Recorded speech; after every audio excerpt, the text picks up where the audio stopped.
আজকের এই দিনের তিন মেলার আমাদের বড় ভাই আবুল হাসান হাজি ভাই আজকের অনুষ্ঠানের প্রধান অতিথি দক্ষিণবঙ্গের বরিষ্ঠ কর্মচার তারা কলরব সাবেক এমপি কেন্দ্রীয় বিএনপির প্রকাশন সম্পাদক তারা হাবিবুল ইসলাম হাবিব মঞ্চে উপবিষ্ট আছে সাতক্ষীরা জেলা বিএনপি সম্মানিত সদস্যবৃন্দ মঞ্চে উপবিষ্ট আছে বড়রা উপজেলা পৌরসভা বিএনপির সম্মানিত নেতৃবৃন্দ এবং বিভিন্ন ইউনিয়ন ওয়ার্ড থেকে আগত বিএনপির নেতৃবৃন্দ সামনে বসা অঙ্গ সঙ্গী সংগঠনের সম্মানিত নেতৃবৃন্দ সবাইকে বাংলাদেশ জাতীয়তাবাদী দল সাতক্ষীরা জেলা বিএনপির পক্ষ থেকে জানাই আন্তরিক ধন্যবাদ এবং অভিনন্দন।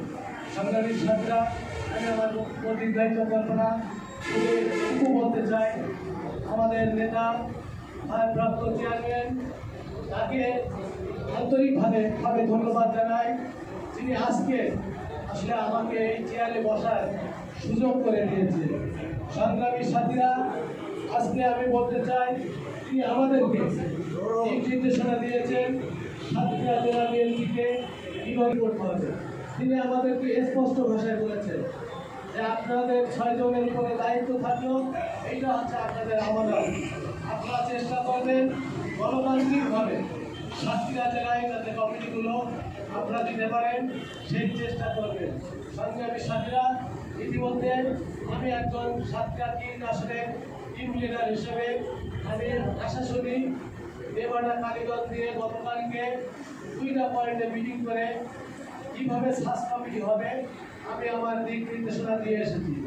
যেহেতু নেতৃত্বের বন্ধুরা আছে আগামীতে নির্বাচনের মাধ্যমে কাউন্সিলের মাধ্যমে ভোট হবে এটা স্পষ্ট আমাদের অমিত ভাই 3 দিন আগে তার বক্তব্যে বলেছেন ইউনিয়ন থেকে শুরু করে ওখানে নির্বাচন কমিশন করতে হবে। ইউনিয়ন কমিটি গঠন করতে গেলে নির্বাচন কমিশন করতে হবে এবং ওই নির্বাচন কমিশনের কাজ হবে তারা ফর্ম ছাড়বে, যারা ফর্ম নিতে ইচ্ছুক তারা ফর্ম নিয়ে ফর্ম পূরণ করে তারপর নির্বাচনের প্রক্রিয়া যাবে। সংগ্রামী সাথীরা আমার এলাকাতে যেহেতু ওখানে নির্বাচন করতে চাই গ্রুপ আছে এই জন্য আমরা সিদ্ধান্ত নিয়েছি 2টা গ্রুপে যে সাস কমিটি হবে সেই সাস কমিটি 2টা গ্রুপে সমান ভাগ করে দেওয়া।